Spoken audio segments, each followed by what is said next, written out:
BRB UK. Worse teeth, better accents. Hello, and indeed ahoy hoy, he says over an intro that sounded like it was speeding up a bit towards the end. It's BRB UK, it's episode 476. Welcome one, welcome all. I'm Dan, I'm one of your hosts. I'm joined, as ever, by Mr. Timothy Hips, who he's a sad man, he's a sad boy this week, for he hasn't built anything that was made in Sweden, have you? No, not this week. Why are you slowing the music down now, Coleman, you utter git? I swear he's slowing it down. Are you doing something with the speed of the background music? Your internet's obviously too fast. Mad? Yeah. Anyway, Tim, so you're a sad man, no IKEA furniture this week. No, that's fine. That's okay with me. I've definitely built my fair share of IKEA. So, yeah, we're good. Coleman. Hi. Coleman. He's a Coleman. And he's over there. You are. How are you? How's your week been? Good. Worked a lot. Played a fair bit. Excellent. Did a lot of behind the scenes stuff as well. Yes, I have sadly worked a lot, not played a lot, and just been sat in awe as the world crumbles around us. It's been one of those weeks. But we'll talk about why it's been one of those weeks in a little minute. Because, since there's quite a lot of news to get through this week, I think we probably should just crack on through the what we done played. I can do mine. Learn, Timothy. This is how you do it. Right. I played nothing new. Thank you. Thank you. I don't think that's as helpful for a video game podcast as you think it is. Thank you. Well, Tim, look, you've got one on there which is gonna probably take forever. Well, yes. I could do one that's really quick, and then Tim could do one that's probably going to take forever, and then I could do one that really should have more time, but will probably cram into 5 minutes. Yep. And I'm going to have this music going through my head while you two talk about games you played. Anyway.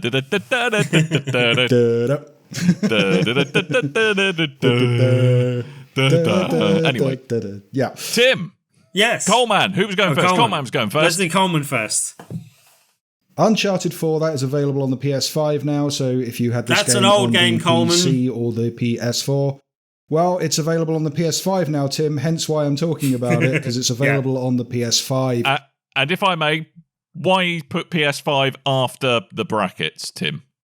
Yeah, in the agenda, but no one gets to see but us. I know. I was well aware of why he was talking about it before I was facetiously yelling nonsense at him. Yes, quite, Tim. So, Coleman, why should I get my knickers in a twist about more Uncharted 4? This time on the PlayStation 5. I mean, you shouldn't, because you've got a pretty decent PC to end up running this on and you don't PC, have a PS5. If you have been... Well, there's that. Yeah. So if you do have a PS5 and you've been looking to either play Uncharted 4 for the first time or you've been looking to revisit Uncharted 4, now's your perfect opportunity, because if you're new to the franchise, if you're new to the game, then I think it's £40 or £50 to pick up outright. If you had it on PS4, you can pick it up for a £10 charge for an upgrade. Or if you're me and forgot that your girlfriend's brother was generous enough to give you a load of PlayStation credit for Christmas and didn't actually redeem it on anything, you get it for a Christmas present. Anyway, the big improvement. So there's, as we know, the PS4 Pro, it displayed in 4K, but it wasn't native 4K. It was a checkerboard 4K. This will display in a native 4K, improved textures and what have you, lighting effects, DualSense controller, all that kind of stuff. The big update, though, is it now natively plays in 60 frames per second, or if you have the right kind of hertzy type of monitor, then you can play it at 120 frames a second. Yowza! In 4K? I don't know if that's in 4K. I can't actually test that because I don't have the right kind of TV to do that on. I'm playing it on a 1080p monitor, so plays in 60, plays very nice. I got up to the Scotland level and went, yep, because I'm going back in Crushing now because I never actually did that game in Crushing, which is like the super hardest difficulty. So I've got to Scotland. You're my hero, Coleman. That's enough for one night because I should really be playing other game for this week. But can I just give you congratulations on the humble brag there? Well done. That was very, very nice. nice. I've never been. I cower in fear of your E-peen or E-appendage choice. No, I had an idea for this because Uncharted, I've never beaten an Uncharted game on Crushing. I've never attempted to be honest. I usually play these on normal and just get through the story and go, yeah, I'm done. Never need to revisit I've never this. liked the combat enough to go in deeper. But with Uncharted 4 on the PS5, they've removed the multiplayer element of the game, so it is just the single player now.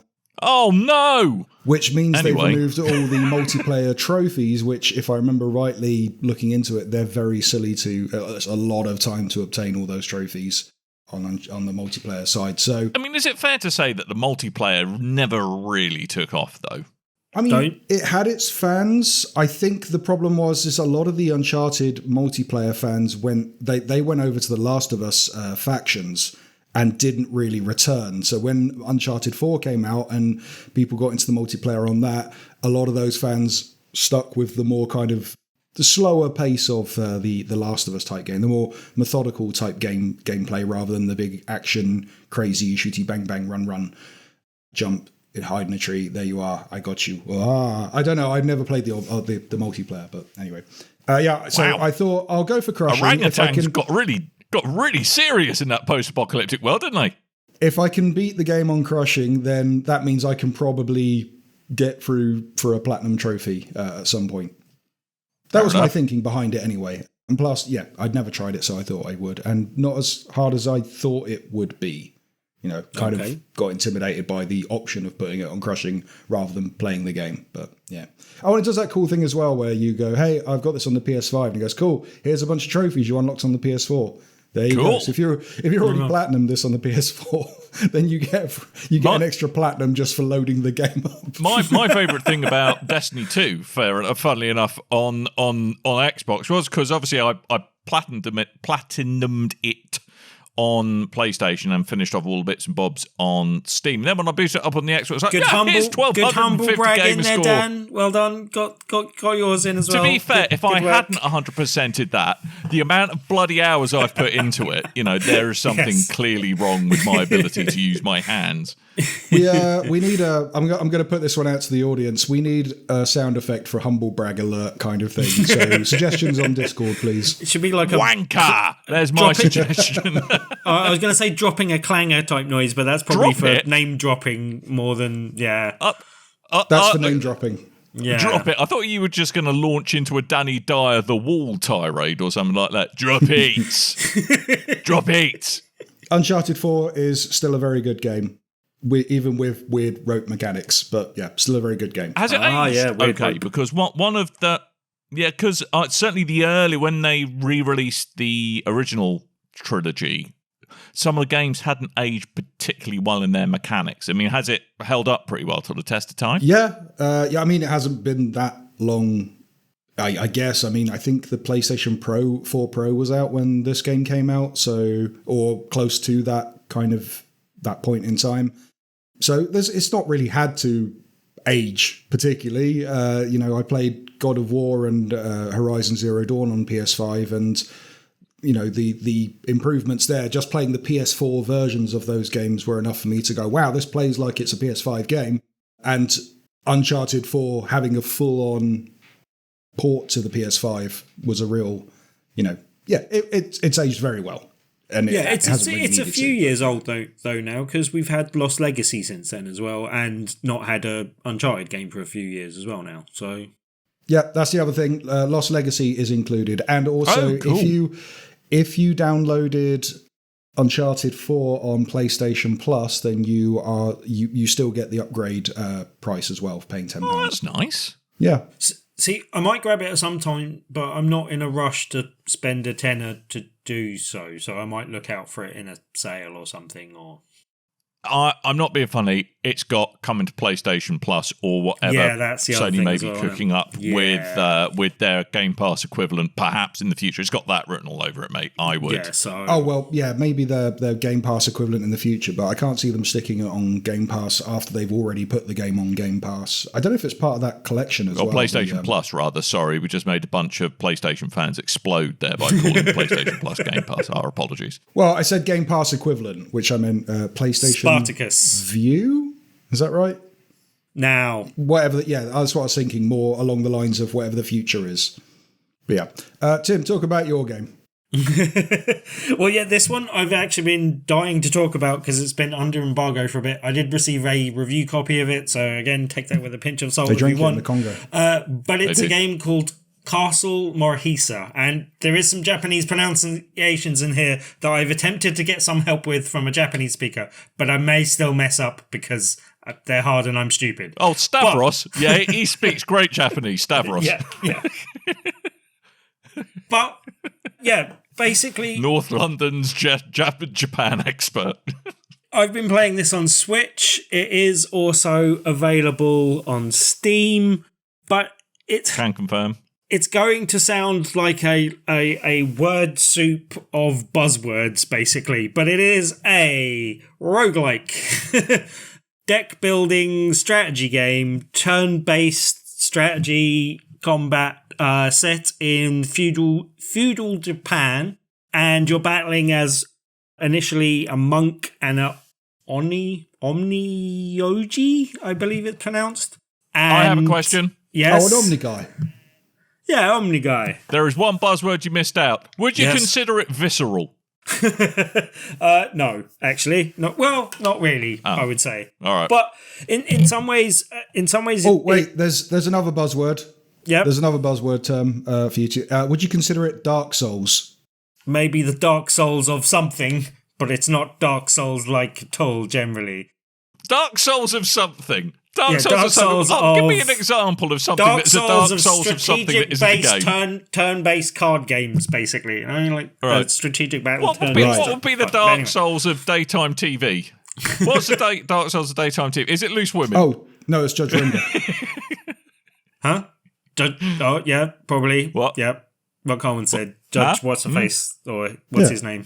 Judge Rinder. Oh, yes. yeah. See? Good shout. There you go. Yeah.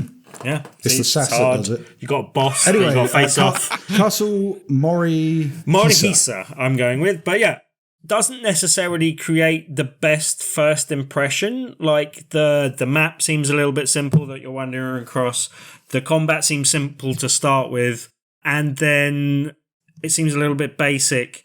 And it's only really when you're actually playing through it again that you really get how the structure of the game changes from game to game and how precious your life is. It's quite unforgiving. Like, health is very much a precious commodity, and you are going to be trying to do everything you can to claw back some health that you'll probably be losing along the way, basically. To do that, you can pick up other cards to modify your deck, and that's where the deck building element comes in. But yeah, you can also... Well, let's go through the cards actually first, because then that will make more sense with the other mechanics on top of it. But All of them. There's, All of them. No, yeah. Card I'll go number one. card by card. All 100 cards It's in the game. No, Ace a of Tim Spades. classic review. yeah. Classic Tim. Basically, you have attack and defense cards, and then you have skill cards, which kind of augment your attack or your defense. And then you have tactic cards, which are like one-off cards that you play once and then change your, like, modify your tactics, or basically it's an upgrade, but that is continuous throughout the whole battle from then on, basically. So once you play the card, it, like, usually you're going hand to hand and having, like, initially 5 cards on your hand and then using up some of the, like, basically you get 3 action points. Some cards are worth 1 action point, some cards are worth 2 or 3, maybe more. And you have to kind of, you don't necessarily get to use all 5 cards in your hand, basically. You might use 1 or 2 of them.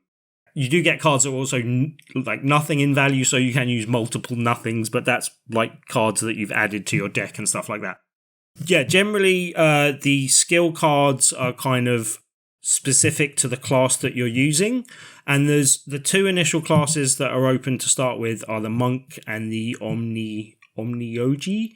And who is kind of a magic-based class. Omnigel. It was like a currency in Mass Effect. Was it a currency? I thought it was more just kind of like universal lube that fixes all problems. Lube and currency. Lube currency. But basically, they summon kind of companion, like get that out of not a quite cash creatures, but spirits that kind of either help you or do damage, like help you by giving you more armor or health, or just hurting the enemy, basically. And yeah, you've got different triggers for that. Once you've finished the game with either one of them, and I finished it with the Omnioji, as I found it easier to kind of get health with him and kind of get health back and build a deck that was kind of slightly more defensive. But then, yeah, you move on to the Samurai. You unlock the Samurai for the next character. And again, like going from class to class, you have the different skill-based cards, but there's also different attack and defense cards for that class as well. So you have the basic deck, which will do like 4 attack, but then you can pick up other cards that will do greater amounts of attack and have like different effects that will take place that you can stack up with other effects on other cards to kind of have multiple things happen at once, basically. And yeah, as I said, it's a bit unforgiving. Like, you do have to learn what's going on. If you die, you go back to the beginning, and not only do you lose all the cards that you've picked up and all the powers that you've picked up and all the items that you've picked up, but you'll also completely reset. And this is one of the things that I think makes it slightly different to other things that have gone before. It completely resets your talent tree. And I'd say talent tree, but it's more of a series of concentric circles that go up in levels, and then you have to spend more points to unlock those different powers, basically. But that resets every time. So not only do the positions and relative positions of the powers to each other reset, but the actual cost of them can reset. You can have quite a good power that's on one of your like level 1 powers, or you might have completely useless powers that really don't help you. And getting far enough into the game to have built a set of cards that are offensive or defensive enough to get you through the game, while also picking up items that are going to be really useful, really kind of helps. And you pick up different like artifacts and things from different boss fights, but some of them can be really, really powerful. Like, one of them is like a voodoo doll that stops you from dying once and gives you 50% health back if you die in a battle. Fairly sure that's not how voodoo dolls work. No, possibly not. But there's other things that will, like, if you pick up this card, it will upgrade every attack card in your deck. And every card can be upgraded once, and it will generally increase the powers of the card. Sometimes it will modify like how many action points it takes to use the card, which is quite handy. And yeah, other times it just adds another bonus effect. Like, there's one called Foresight that means that card, and it's particularly useful because it's a good tactic card to play early on, that tactic card will come out in your first hand every time when it's got the Foresight power, basically. It's a matter of having to quite deeply get into the details of something that seems quite simplistic at first, but soon becomes quite complicated, and you need to get your head around, okay, how do these powers that I have available to me now, and the other tricky thing there is you don't know what powers are going to be available on the next power level until you unlock it, until it becomes available. So you can't necessarily plan ahead based on the powers that you can see. So every time you're going through the game, you're having to readjust your strategy based on the cards that you've picked up from defeating enemies, or the cards that you've bought from the shop, and the different talent points that allow you to unlock different things on your skill circles. It plays really differently, and as I said, it sounds like it's just going to be another one of these roguelike deck building card games, but I think it helps lend itself to me and appeal to me in the fact that it's got a nice setting and everything's kind of styled and done really well. The only one criticism I have is that a lot of the text is really hard to read on the smaller cards sometimes when you're playing not in docked mode. But there are ways and means around that to kind of magnify things in certain cases and get it so it's easier to read. It's just at some points when you're buying things from the shop and stuff, it can be tricky. That's why Bruce Forsyth had bigger cards. Yeah, big cards. Play your cards right. I also have a question. Yes. What makes this... You talked a lot about like the RNG nature of it, right? But it sounds like you lose, you start from scratch, which kind of... in a kind of almost roguelike kind of way. It's not just a randomization, but it's like the kind of the meta game of gradually leveling kind of the whole whatever you are up. Is there any element of that, or is it literally new game? No, it's like there's no continuing powers. The one thing that you will take with you is knowledge. Like there is a few times where I've been like, I'm feeling invincible. The combination of cards I have, they're great. Yeah, I'm going to take on this elite That'll be the crystal boss meth, battle. mate.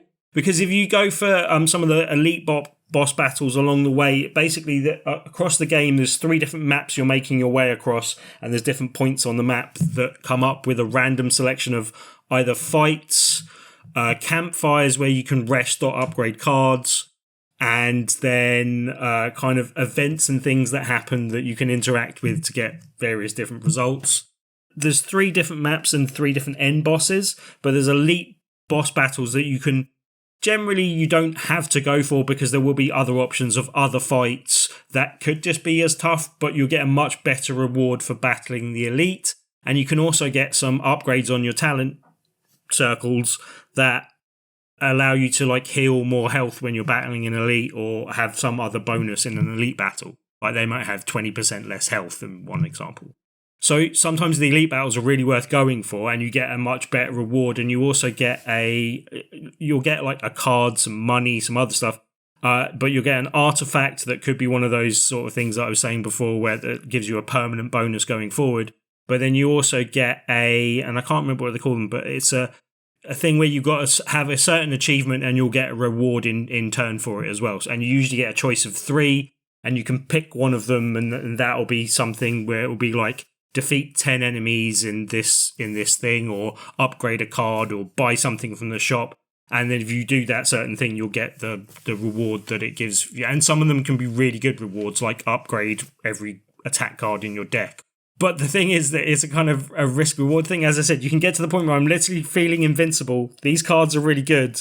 And then you go into one of those boss battles and just get decimated and lose everything. And you're like, oh, I really liked all of those cards and other things. But this game, more than any other game in the kind of roguelike category that I can think of, Hades came close to it for me, but I've never had so much of a I love Hades. Hades is such a good game. I died, I'm going to play again. Like, Hades is very much, you come out of that pool and you're just like, okay, that was kind of my fault and I want to go and do better. Very much the same thing with this of, that was entirely my fault. I could have managed the whole thing better than that. I could have done this, I could have done that. And I'm just like, okay, I learn, I go again. And I'm just straight back in there. Even when beating the game for the first time, as soon as I finished and checked out all my stats and checked out for actually finishing the game, I then went, okay, yep, cool. That's unlike the samurai. Start again right now. I'm straight back in playing it again. And even though, I've kind of, I think I've played enough to talk about it on the podcast, I will be. I don't know how I'll break away from playing this game again this week. I will say it's been nice having another game on Switch, because I haven't had a good Switch game for a while. And this is a very good second screen game, so I do kind of recommend it for that. As I said, it's available on Steam as well. I don't know what price it is, and I usually try and factor that into the equation, but don't tell them that I would have paid like full price for this game because I love it that much. I don't think they're retroactively going to go back and charge you. I'd be brilliant if they did. That'd be hilarious. I'd like to see that exchange. If this had been on Xbox or PlayStation, I would have double dipped and bought this on the Switch, basically, because it's a really good second screen game. Turn-based stuff is really handy for that, I find, anyway. But yeah, I really, really like this game, and I very, very highly recommend it. So, using the power of the internet, I can tell you. Check on price, so we can inform them. It's £13.49. Yeah, and I've easily got 30 hours out of the game this week already, basically, in the last week or so. And I'm going to get more game time out of it as well. So it's easily worth that much, basically. So get it where you can. That's 45 pence an hour, Tim. Mm-hmm. That's good value. Yes. Yes. Coleman looks like he might have had a stroke. He's gone No, very quiet. I was just checking something. That was all. Were you? Ooh. What were you checking, Coleman? My 5 minutes has been reduced to 2 minutes and 15 seconds. Excellent. We can stretch go. that out. I've been playing a little indie game. I've been partying like it's 1999 because I've been playing Pokemon Legends Arceus. Never heard of it. Arceus. Arceus. I'm not sure fully how... The problem is, when a game is going to come out and it's got a silly name or a name that we're not used to or don't know how to pronounce because it might be like a Japanese name or something along those lines, like Ghost of Tsushima, Ghost of Tiramisu, all that kind of stuff. When the game actually comes out, we tend to learn what the name of the game is because someone in the game will pronounce the name. Unfortunately, it's a Pokemon game, so there's no voice acting whatsoever. So I'm still none the wiser. I'm going with Arceus. I think that's funny because it has the word Arceus in it. Arceus. Right, Pokemon Legends Arceus, full price on the Switch, $49.99, but you can shop around a bit cheaper. I recommend going to Shop 2, which I did, because you get 10 quid off the game if you buy it physically. There tends to be other discounts as well. Anyway, for those who aren't in the know, most people are, I think, at this point. This is a Pokemon game like most Pokemon fans have been asking for since Pokemon first came out as a game, which is a fully realized 3D open world Pokemon RPG. And by Jove, they've done it. They have made the game that I wanted to play when I was 15 years old. Wow, how does it feel being 34? Well, I'm not 34. I'm a bit older than that. It's your youthful completion, your shiny head. I'm 49. Right. Unfortunately, they've made this on the technology that was available to me at 15 years old, it feels like, because... Oh, dear. Wow, the Switch can do a lot of things. Playing games, powerful games, it cannot. This game... A lot of people are likening it to the Breath of the Wild. I've seen a lot of Pokemon Breath of the Wild type things going around. And it kind of gives you that scope of going, oh, look, there's a thing off in the distance. I can go there, which is the old Skyrim saying from the Xbox 360 days. And that is true. You can see a thing off in the distance and go up to it because that is the whole antithesis of an open world. Unfortunately, the rendering of the Switch, like what it equates to is lots of very open but empty areas with a couple of Pokemon strewn about. And then when you're in like a more close proximity part for like in an indoor section for a story, you will start to notice there's a lot of textures that aren't quite filled in or very blurry around you. And it's not a case of popping, it's just a very low powered console trying to render these things not very well. So do you think they were just a bit too ambitious? Do you think it's a great vision, but just one that the Switch just hasn't got the grunt to fully see through to its full potential? I'm very confused by it because I know with Breath of the Wild, it has a similar thing of it's a very open area, but this one is kind of an open area that's separated by loading screens to get into closed areas, whereas Breath of the Wild is just one big open area. And then the only kind of cutaway is for the temple type the shrines, they're called in that game. Whereas this one, it has the open area, and everything is scarce because of that, but it seems like there's less and not rendering as well. So, and I know, Nintendo fully make Zelda, whereas the Game Freak do Pokemon, but it's still a first-party Nintendo game technically. Oh, well, Nintendo leading... I'm not sure how that works. Game Freak can make stuff for other platforms. But Pokemon stay on this platform unless it's on a phone. Anyway, the game itself, it feels very dated when you play it. That said, there are a lot of improvements they've made over the game. So, for instance, you go out, you find Pokemon, you don't just randomly, walk around in the grass and go to another screen and then you have to fight a Pokemon and weaken it enough to throw a ball at it. You can go in long grass yourself and hide from a Pokemon and sneak up behind them and just throw a Pokemon at the back of their head, and they won't see it coming. And if if you get it right, you just catch the Pokemon. You don't have to worry about weakening them and stuff. There are things like status changes or berries you can throw out to distract them and try to catch them that way before you even get to fighting. That said, when you do fight, again, you can do the kind of thing, you sneak up behind them and just lob the Pokemon that's in the Pokeball at the back of their head, and then the Pokemon comes out and you fight that way, and you can move around. It's not done in a separate screen, it's all done on one screen. So the open world is your battle screen as well. So you can free roam around your Pokemon, and there's meant to be some kind of tactical advantage to moving around your placement. I'm not fully sure what that is. I've heard that some people say that when you throw a Pokeball to capture a Pokemon, if you're slightly off to the side, then there's a higher catch rate. Although I have seen nothing to actually prove that is true. This might be a case of... I genuinely thought that was going to be a succinct bit of Eastern wisdom. Some people say that when you stand over here, it says, no, if you stand over there, there's a certain percentage chance that something else is going to happen. But not if you do this. Confucius says if you throw a Pokeball at a diagonal way, then you're more likely to catch a Pokemon. Right. I have no idea if that's true. It feels it's kind of smacks of the whole thing of when you played on the original Game Boy, and people would say, if you Playground, they go, if you hold down the B button just before the Pokeball closes, then you're going to definitely catch that Pokemon. Not true.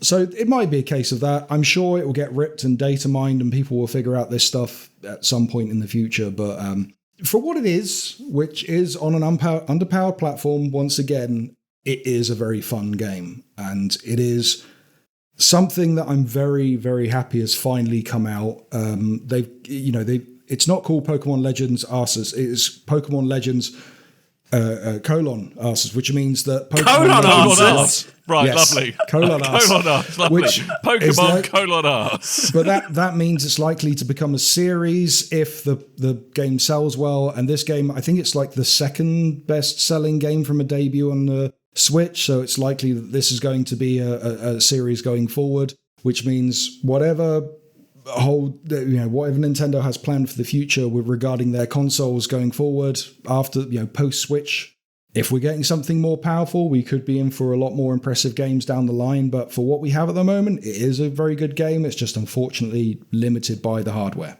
Is foreknowledge and love of the Pokemon franchise pretty much a necessity to get the most out of this game? Isn't this a prequel? See, yes, this is a prequel but you played the other games before, Tim. It doesn't travel back in time with the Switch.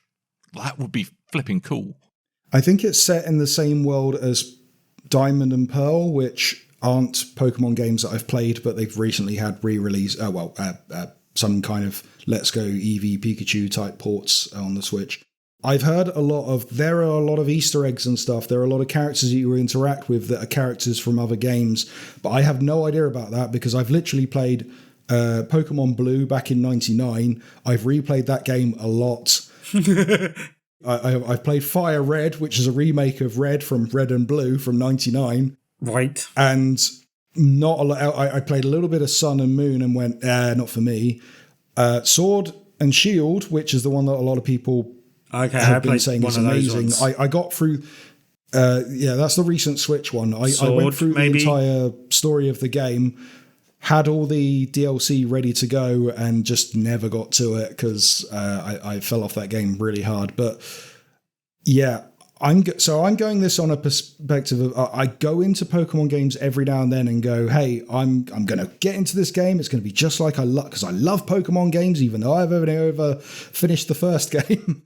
I'm going to really get into this, and then by Jove, I fall off every time. This one, I can safely say I don't think you need prior knowledge of Pokemon to get into it, because even though there's loads of references to stuff in other series and other titles, they're all ones I haven't played, and I don't really care. Fair enough. Yeah, but it does explain the one thing that Peter's had their backup about for years, which is the Pokemon.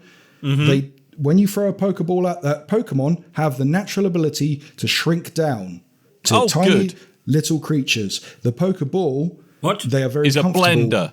Well, no, they're very comfortable inside the Pokeball, and they like it as a living space. So the ball doesn't shrink the Pokemon down. The Pokemon shrink down. The ball just happens to capture them. A ball's coming. I better shrink to fit inside it. Yes. Although I heard today, apparently this has been the canon from the start, but they've never explained that in the US and the UK versions of the game, only in Japan. So it sees a ball, goes, cripes, it's a ball, I better go get small. And is it because it wants to go in the ball, or because it's making itself smaller to make itself a smaller target for the ball? It wants to go in the ball because it's comfortable in the ball. So there's a little Pokemon pillow in the ball, and all of a sudden they're like, oh yeah, let's just all shrink. And if they had the ability to shrink, why do they never use that power in battle? Yeah. Because... And also, I have another question. To be fair, all right. To be fair, all right. Never mind. Carry on. Carry on. Is anyone eating... I want to see where this goes. Is anyone eating Pokemon in this game? I think Because that so. disturbed me in whichever one I played, They're Sword or whatever eating it was. Pokemons. They were serving Pokemon on plates in restaurants. And I'm walking in there with a load of Pokemon. Were the Pokemon serving? going, "I'm Were the just gonna eat your Pokemon mates serving now." dead Pokemon?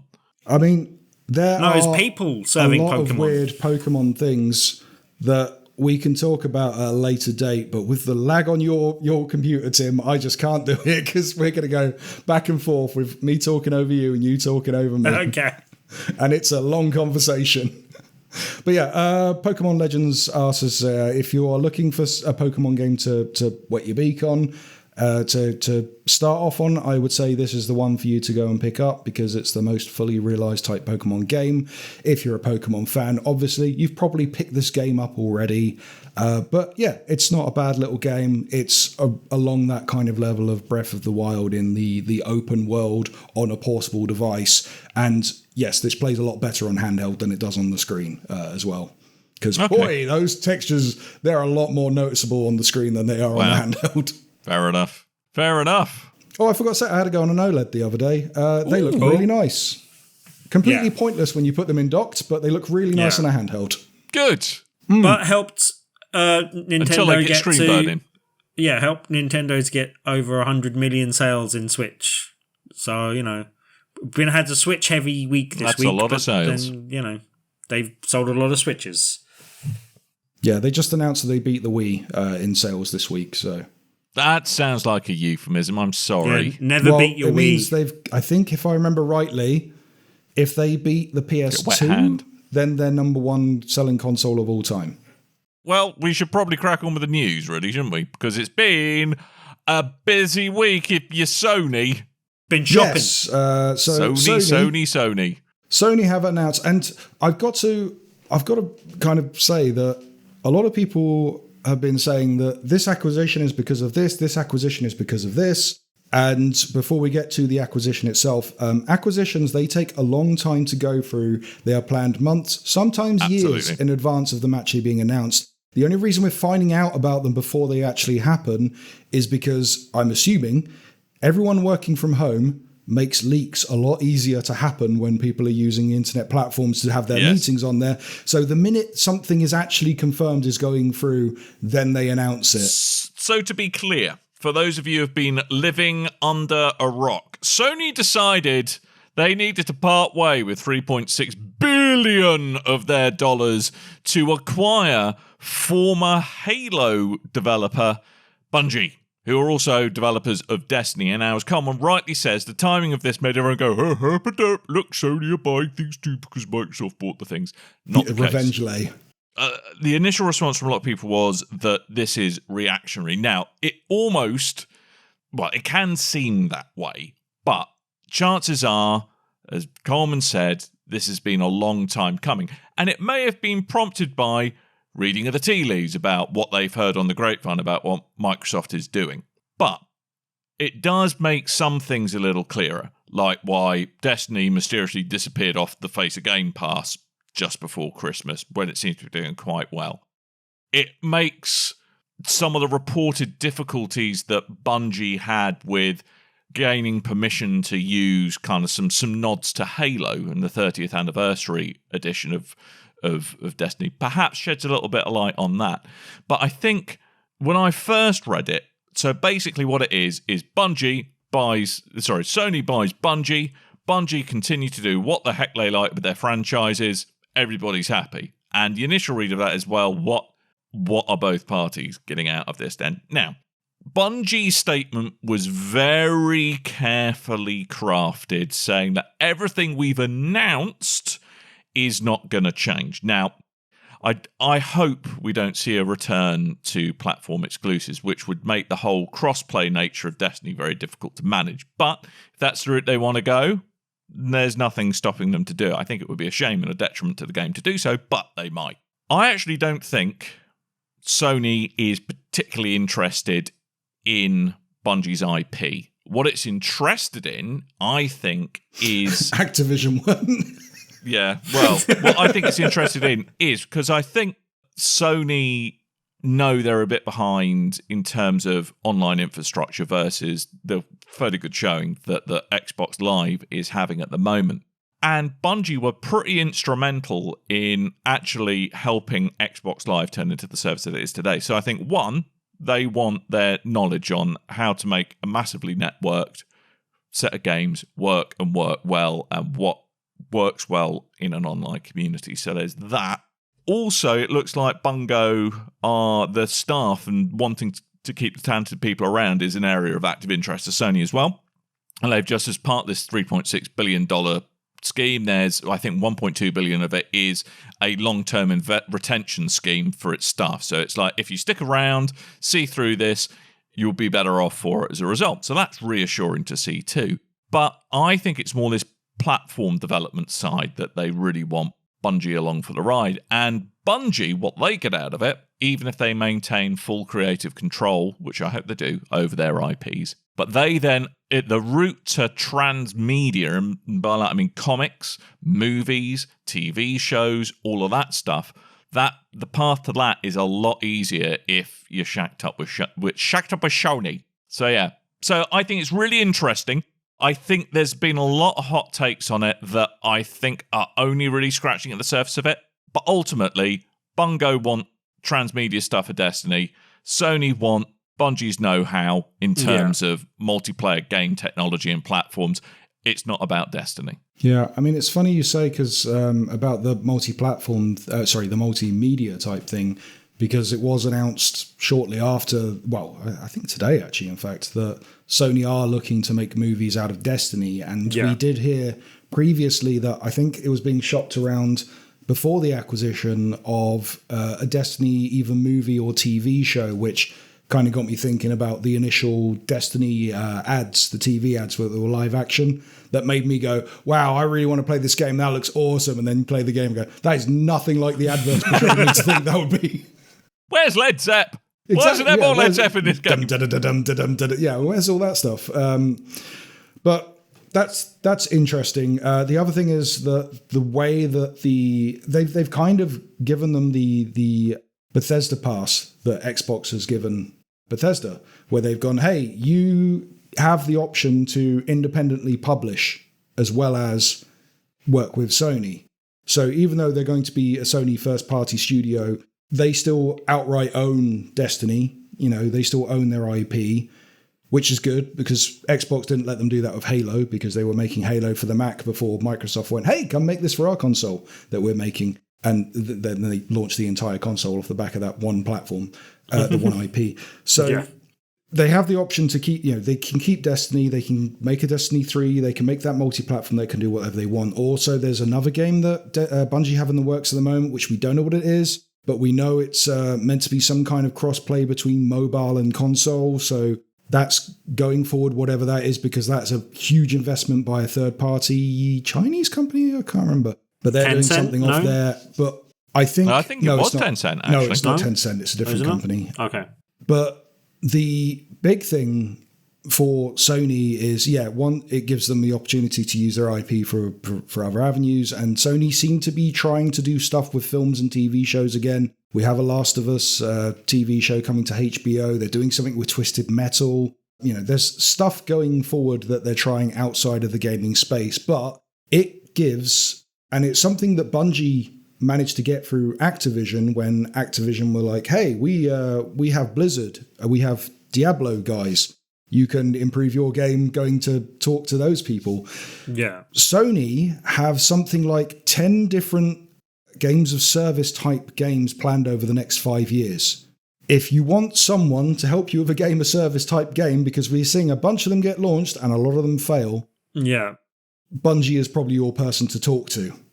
And now they have them on staff. They know something about failures. Well, no, absolutely. Well, success is a bad teacher. Yeah. And God knows Bungie have cocked it up enough times along the way. But I think in the wake of this announcement as well, apparently relatively breaking news is that Bungie have just hired, I hope I'm not pronouncing this terribly wrong, Derek Tsai, who was the animated shorts director for League of Legends, as head of Destiny Universe Transmedia. Ooh. Well, so you did good work. So we're off to the hopefully that's races. Because I think, because Destiny does have, for all its faults, does have quite an intricate set of lore behind it, which I don't think video games are necessarily the best way to tell. And I think some transmedia offerings would be a really good way to explore bits of the universe which hasn't been enough time to like a story get out there, like a cohesive story. Yeah, that. There's a huge there story. has been one. I swear. It's so convoluted. It is very convoluted. And it's ended up with a space horse, Dan. So, Mate, don't knock Space Horse. He's And awesome. there's a space worm, there's a space horse. Space Horse?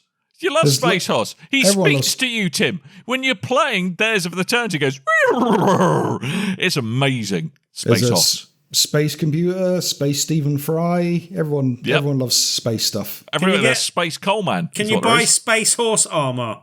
No, you can't buy Space Horse armor. Worst. I see what you're trying to go with there, Tim. Can I just say though, one thing, everyone's written off the fact that this is not reactionary, and in some ways I think it is. Not necessarily a reaction to Activision, although it could be. That could have taken a long time to set up the deal, and Sony could have been well aware of that and get things in place where they're like, okay, well, if you're going to play hardball with Call of Duty, we'll play hardball with Destiny. I could see that possibly being a definite thing that went across the business tables of them deciding things and going, okay, no, we need to do this. I definitely don't think that's beyond the realms of possibilities.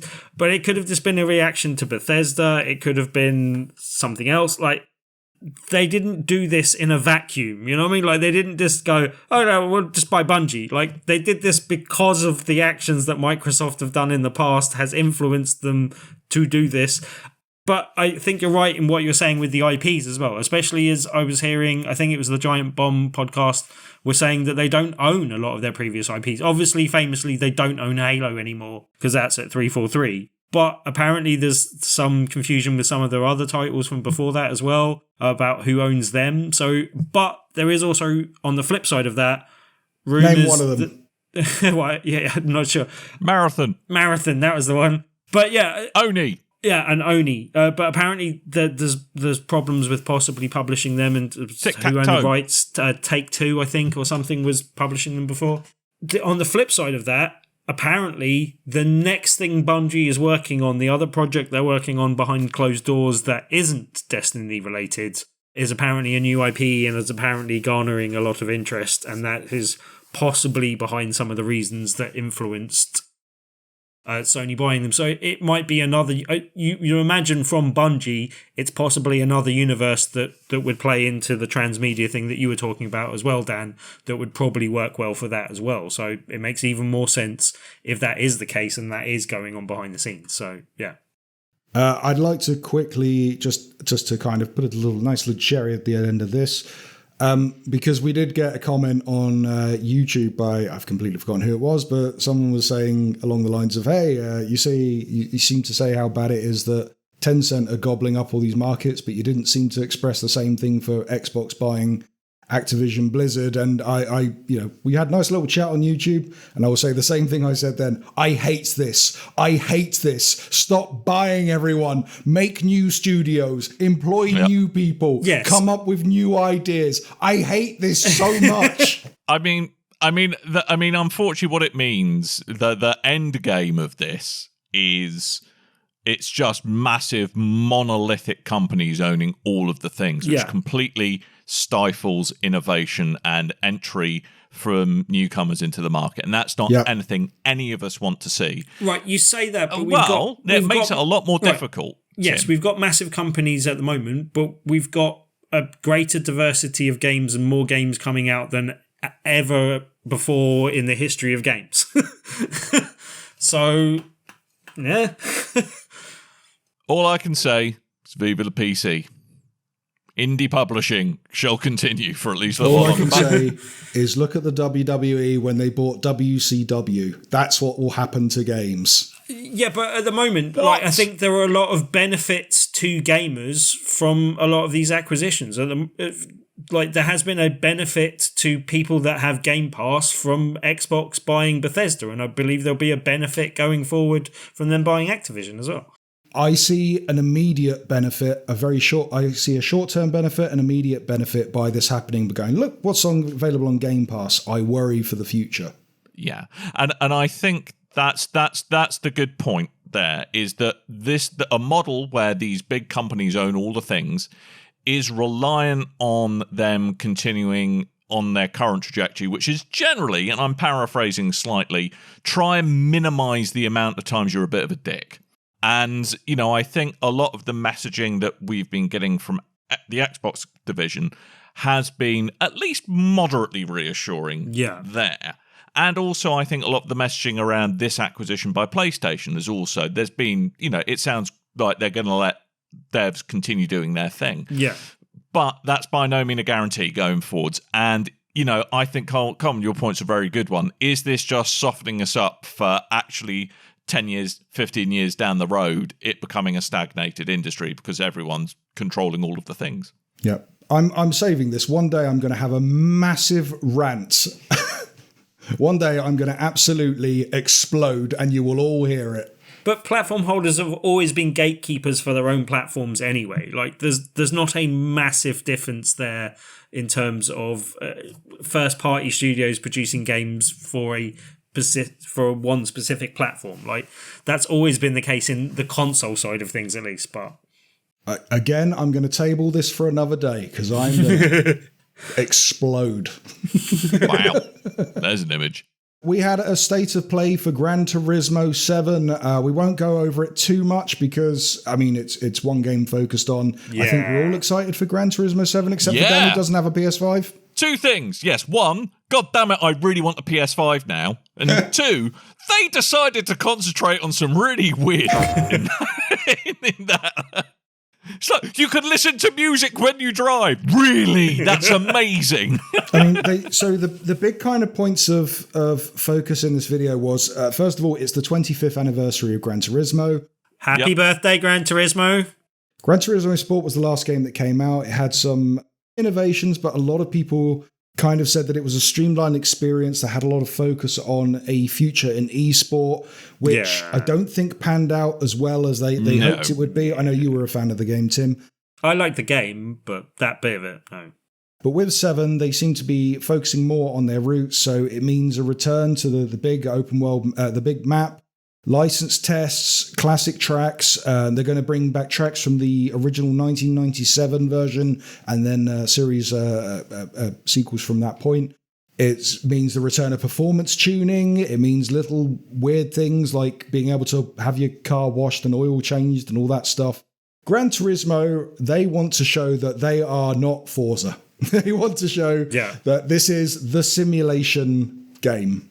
Although I think they're making pretty good inroads to out Forza with some of the community features that they've got, which has traditionally been a strength of the Forza Motorsport series, which I thought was interesting. Yeah, they've been allowing you to paint your cars and add details and all that kind of stuff, but now they're even more layers available, even more designs. They let you put decals on the windows, which you've never been able to do before. So, yeah, Gran Turismo was one of those weird ones. The reason they had so many cars available in their roster previously was because they went, hey, we'll put your car in there, and then say Ferrari would go, yeah, but don't smash it. No, we won't show any damage. That's fine. We won't show your car crashing. We don't want to show that your car could be unsafe in any way. Yeah, and we that's don't how show they the managed to get cars so crash. many people on board. What? Yeah. We want to do a virtual showroom, basically. So if your car does go off the road, nothing happens whatsoever. Bumper cars! That seems to have changed over the years. But the big kind of innovations that are shown this time is the Gran Turismo Cafe, which the idea is... Why is there a cafe? Newcomer to... All right, why are there actual menus in the cafe that you order cars off? This is insanity! It's menus within menus because they've literally got cafe menus. Ridiculous, is what it is. But their whole idea behind this is to I try love to it make already. this for newcomers to the series. The idea is, hey, Gran Turismo as a whole is quite overwhelming in all the eccentricities and menus and stuff to get around. And tuning and all that kind of stuff. Here's something like you take kind of bite-sized pieces and piece together what the full experience is. So that's the idea. They've just dressed it up in the Gran Turismo Cafe, which is one of the wildest things. Why not a garage? Can't just say that is peak. Absolute buffoons. It is peak Gran Turismo. That is a Gran Turismo arse move right there. They go, do you know what this needs? A cafe. What? The other one is the music rally, which the idea is there are people that play the game and go, hey, I mean, Gran Turismo has a really good soundtrack usually. Stereophonics Bartender and the Thief. Yeah. But Rogers back in the day was quite iconic. That was Gran Turismo. Bit of feeder. We love that. But anyway, the idea is, hey, there are those that like their music in the game. We have a really good soundtrack. There are those that find it difficult to concentrate on racing while the music's going, so they mute the music and focus more on the sounds of the engine and brake squeaks and tire skids and all that kind of stuff, and get a feel for it more that way. Look at Coleman with all his racing lingo. Thank you. This idea... They like it when they like hearing the wheels go round and round, round and round, rounds and round. The idea of this is for those who want to enjoy the music while they're racing, you get a certain allocation of beats, which you need to pass through extension gates on the track to keep the beats topped up enough throughout to reach the end of the song. So it's it's gamifying it's making a rhythm game out of a racing game, which I'm all for. But it's not a rhythm game, though. Yeah. It's literally, you get through this in a certain amount of time and everyone's happy.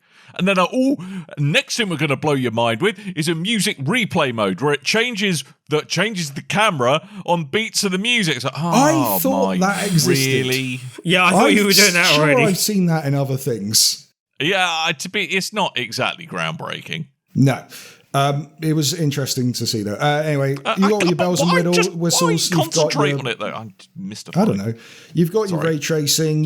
Which looks beautiful. You've got your DualSense controller giving you all your haptic feedbacks and stuff, braking and all that. It makes a more immersive type of racing sim. Feel the wheels. I mean, you can feel the wheels through your little fingers, Tim. You can feel the need for speed. But I think it looks fantastic. I mean, I'll believe it when I see it, in terms of making Gran Turismo more accessible, because it's still pretty brutal for newcomers to it. And I think the driving model on it is a lot more realistic than, say, in kind of certainly Forza Horizon, less so Forza Motorsport. But I think because it is so different, people find it quite alien initially. And I think there's still some work that Gran Turismo needs to do to really kind of gently introduce people to kind of why the cars handle like they do, and it isn't just hooning it around a corner. But, they may well have addressed that. I mean, seriously, cafe menus, though. What the shit? I'm looking forward to Gran Turismo 7. This is coming out on the 4th of March for both PS5 and PS4. Unfortunately, it comes out the same month as Ghostwire Tokyo, I found out this week, so I might hold off for a minute or two because I really want to play Ghostwire Tokyo.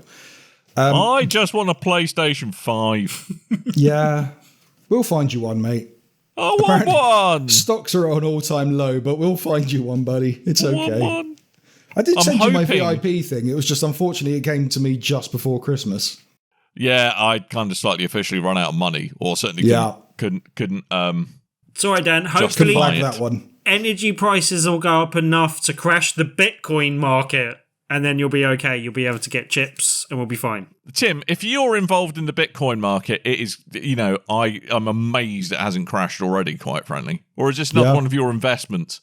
No, that is not a solid investment.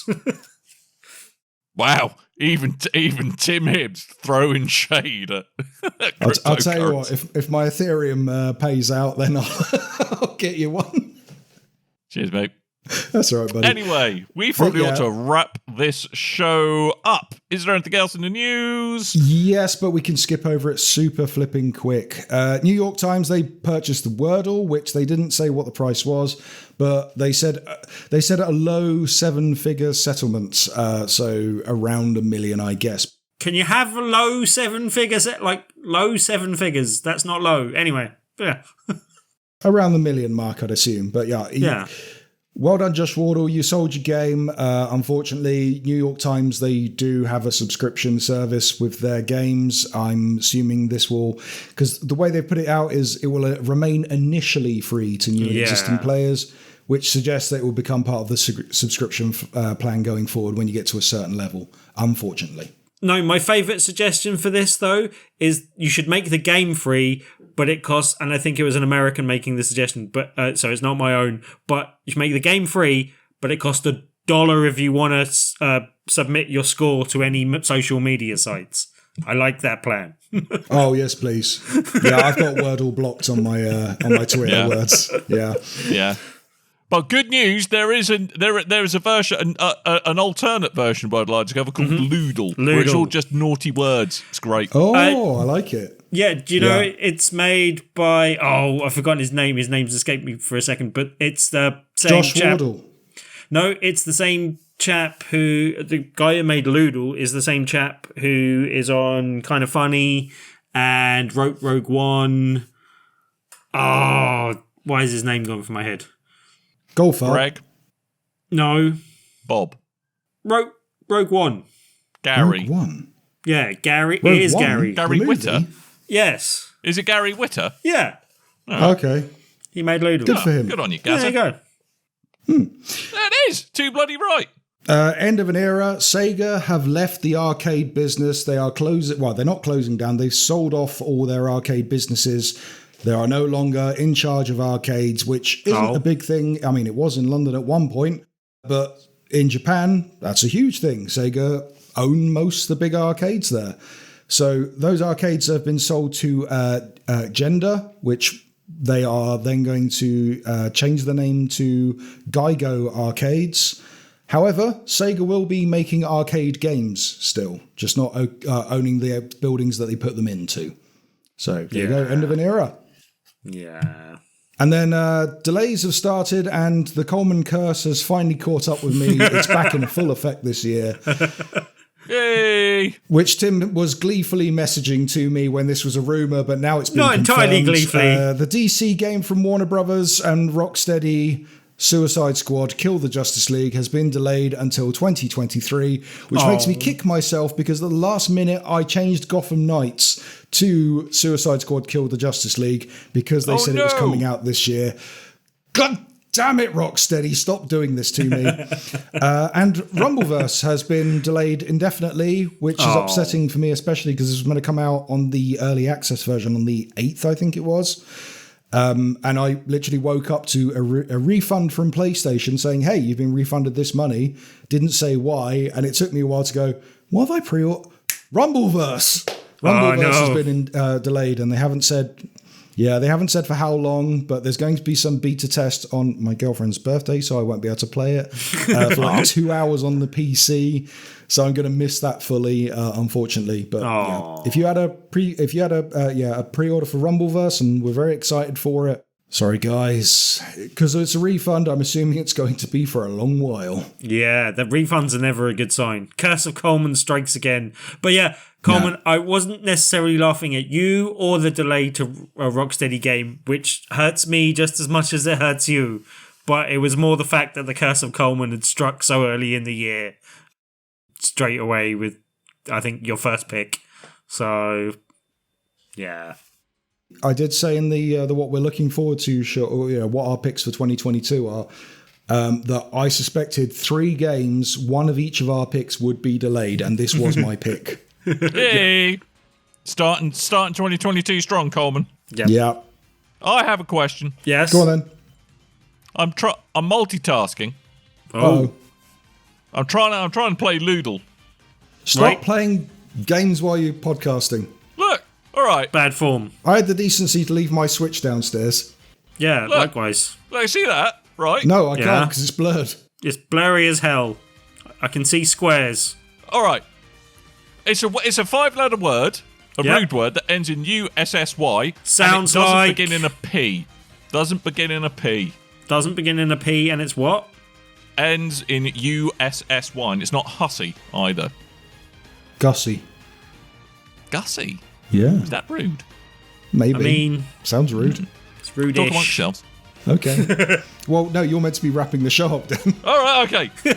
Yeah, internet. And you're the one that's in a hurry. Gussie's not in their word list.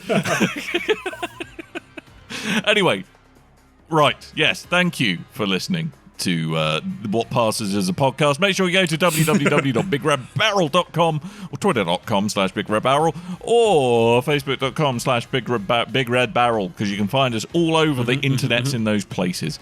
And you should very well do that. And if you're super duper cool, you will find a link to our Discord either on the front page of BigRedBarel.com or in the very show notes of this here show, which you were listening to, because Coleman's very nice and he likes to put things like that in there. So come say hello. We try and play games on there. We may talk an inordinate amount of nonsense. All of the above may also apply. But it's also would be lovely to see you darken our doorways. If you can, we love podcast reviews, especially ones that are nice about us. But also, if you don't feel you can say something nice, tell us how we could get better, because that's useful to know too. So, yes, be nice, don't be a dick. Thank you. Oh, just quickly, on Discord, I think in the PC room, there's someone talking about trying to do a game night for Aliens Fire Team, whatever it was called. Fire Team Elite Fire Team. Yeah. But that's crossplay, so everyone jump into that if you can. Get in there. So, yes. Anyway, we're going to go now, because we've run out of stuff to talk about. Amazing a concept as that may be. So, all that really all that I'm reminded to, words are hard. I'm Dan. I might have been 10. Coleman, who are you? Oh, I thought I'd leave the delay in. I've been Coleman. Yeah, good. Right, 3 out of 3. So, anyway, we're going to go now. Thank you ever so much for listening. And until next time, dear listeners, toodle bye.